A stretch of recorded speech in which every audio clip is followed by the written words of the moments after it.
Olá amigos, bem-vindos a mais um Postais do Viagem. É isso aí, aquele programa aqui do canal Viagem na História, aonde eu faço aquela interação legal com o nosso inscrito que nos manda alguma mensagem, algum recado, alguma crítica, e eu adoro repartir aqui com vocês, não é?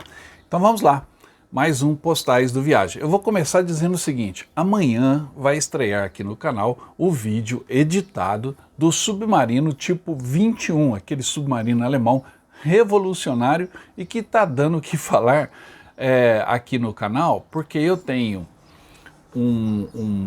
algumas pesquisas, né, as enquetes que eu publico no canal. E aí a última enquete que eu publiquei foi exatamente perguntando, não é, qual a arma secreta alemã que poderia ter mudado de fato os rumos da Segunda Guerra Mundial. Até o momento já tem 2.600 respostas. E olhem aí, o caça a jato ME-262 está em segundo lugar, a bomba voadora V2 está em primeiro lugar com 46%, o submarino tipo 21 está em terceiro lugar com 13%, o tanque Maus está em último lugar com 3%, e o jato Horten HO-229 está em penúltimo lugar com 5%. Pois bem, essa pergunta não foi à toa. É lógico que eu estou para estrear aí esse programa novo do submarino tipo 21. E realmente, de todas essas armas, a que poderia ter mudado decisivamente os rumos da Segunda Guerra Mundial não era nem o caça ME-262 e nem a bomba voadora V2, a não ser que o ME-262 tivesse sido lançado em 1941, por exemplo, e em quantidade muito maior do que foi produzido, o que não aconteceu. E a bomba voadora V2 era uma arma portentosa, mas ela estava longe de ser decisiva, porque não havia aquela capacidade de atingir exatamente aquele alvo, ou seja, ela ia meio no escuro, né? O giroscópio ainda não estava tão desenvolvido a ponto de você programar, como é hoje, por exemplo, você programa um míssil, ele atinge com diferença de milímetros do local que você fez a programação do alvo. Bom, dito isso, o submarino 21, então, na minha opinião, é a arma que poderia ter mudado os rumos da guerra caso ele tivesse sido lançado um pouquinho antes ou tivesse uma capacidade operacional maior, ou seja, combustível, treinamento das tripulações, porque entre junho de 1944 e abril de 1945 foram lançados ao mar 119 submarinos tipo 21. E eles são extremamente revolucionários. Quer saber por quê? Assista amanhã o programa aqui no canal. O amanhã que eu estou falando, hoje é dia 16 de novembro de 2022 e amanhã, dia 17, extrai o vídeo sobre a nossa visita dentro do submarino tipo 21, tá bom? Bom, dito isso, vamos então ler aqui aquelas mensagens que os nossos inscritos nos enviam. Eu vou começar pela do Dom Chino. Dom Chino, a respeito do programa que eu fiz sobre o bombardeio lá na cidade de Colônia. O que o Dom Chino nos disse? Você está errado. A cidade alemã que mais foi bombardeada na Segunda Guerra Mundial foi Dresden e não Colônia. Dom Chino, vou responder para você igual você falou comigo. Você está errado. Dresden foi bombardeada somente no início de 1945. Até esse início de 1945, Dresden não havia sofrido nenhum bombardeio, nenhum. Tanto é que nas cidades da região, as outras cidades alemãs que haviam sido atingidas, criou-se um mito de que os ingleses, como passaram muitos verões em Dresden, gostavam da cidade, isso antes da Segunda Guerra Mundial, e daí eles não iriam jogar bomba na cidade, porque sabiam que ali não havia nenhum alvo militar e que os ingleses admiravam a chamada Veneza do Leste. Na realidade, não foi bem assim. E o bombardeio em Dresden ele foi terrível exatamente por isso. Havia uma massa de refugiados na cidade. E essa população toda, além da população da cidade, estava exposta. E com isso, quando houve o bombardeio em Dresden, a mortandade, o número de pessoas, chegou-se a dizer que mais de 100 mil pessoas morreram em Dresden. Hoje os estudiosos, pesquisadores, tem livros, por exemplo, o livro aqui, deixa eu pegar, tirar meu capacete aqui, esse livro de Dresden, que é muito legal, recomendação para vocês, tá? O Frederick Taylor escreveu um livro sobre o bombardeio de Dresden, e o livro é bem interessante, e aí o bombardeio foi terrível por conta disso, mas até o início de 1945, 13 de fevereiro de 1945, que é quando foi o bombardeio, Dresden não havia sido bombardeada. Então, o Dom Chino, por isso que eu digo que você está errado.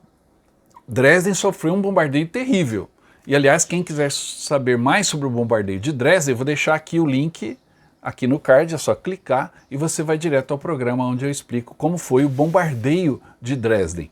E o bombardeio foi terrível, morreram dezenas de milhares de pessoas, mas não foi, de longe, a cidade mais bombardeada na Segunda Guerra Mundial. Colônia, sim. Colônia sofreu, desde 1942, bombardeios intensos, mais de 240 bombardeios em 3 anos, 267, se eu não me engano. E, inclusive, o ataque dos 1000 aviões. Imagine uma cidade sofrer um bombardeio de 1000 aviões. Isso tudo foi lá na cidade de Colônia. Vou deixar o link aqui para vocês verem o vídeo sobre o bombardeio de Colônia também, é só clicar. Ou quem está vendo pela TV e não tem como clicar, então vá na playlist que esses programas estão todos aí no canal, tá bom? Tá bom, Dom Chino? Então me permita discordar de você. A sua afirmação está errada. Dresden não foi a cidade alemã mais bombardeada na Segunda Guerra Mundial. Mas muito obrigado pela lembrança de mandar o comentário aqui, tá bom? Obrigado, Dom. Vamos ver aqui o Nelson BR. A respeito do programa que eu fiz agora, o último programa que está aí no canal, onde eu falo sobre o Panzermuseu em Münster e os tanques modernos. E eu mostrei lá um tanque Gepard, que é um tanque alemão adaptado com 2 canhões que podem ser antiaéreos ou podem ser também canhões para combate urbano. E o Gepard é um tanque muito interessante. Eu disse no programa que nós temos o Leopard 1 no nosso exército, né, principalmente lá no sul do Brasil, existem unidades que utilizam o Leopard, um tanque alemão. Pois bem, o Nelson nos mandou aqui, o Nelson BR. O Brasil tem o Gepard em Rio Negro, no Paraná, operado pela 11ª Bateria de Artilharia Antiaérea, autopropulsada. Servi nessa unidade quando estava em São Paulo e a unidade ainda operava os canhões 40mm Bofors. Nelson, muito obrigado por essa informação. Eu, sinceramente, não sabia que o Brasil tinha o Gepard, o tanque, que é equipado com 2 metralhadoras que podem ser antiaéreas ou podem ser usadas em combate urbano. Mas se alguém mais está assistindo no nosso canal aí e pode confirmar, mandar, não, realmente tem, eu já vi e tal. E ele disse que ela serviu na 11ª Bateria de Artilharia Antiaérea Propulsada em Rio Negro, no Paraná. Um abração para os nossos guerreiros aí da 11ª Bateria de Artilharia Antiaérea lá do Paraná. Muito obrigado, Nelson, pela sua informação. Vamos ver aqui mais alguns comentários interessantes que vieram aqui para o nosso canal. Vamos ver aqui. Eu falei da pesquisa, e a pesquisa gerou muitas polêmicas e muitas mensagens a respeito disso. Por exemplo, o Gustavo Couto disse: o que mudaria é seguir uma estratégia sem ideologia de Hitler, que seguisse o Conselho de Roma, não invadisse a Grécia, a África e a Itália, e seguisse para os campos de petróleo caucasiano. Isso é a opinião do Gustavo, respondendo à enquete de todas as armas secretas, qual poderia ter mudado os rumos da Segunda Guerra. Já o Eduardo Rodrigues nos disse: Hitler solicitou alterações no ME 262 para caça-bombardeio. Isso gerou um atraso no lançamento do caça e custou caro para a Alemanha. Também essa decisão foi errada, não é? O Roberto Miguel Lima nos enviou uma mensagem parabenizando pelo vídeo da ponte de Remagen. Realmente ficou muito bom o vídeo. Ele disse: lindo vídeo, parabéns.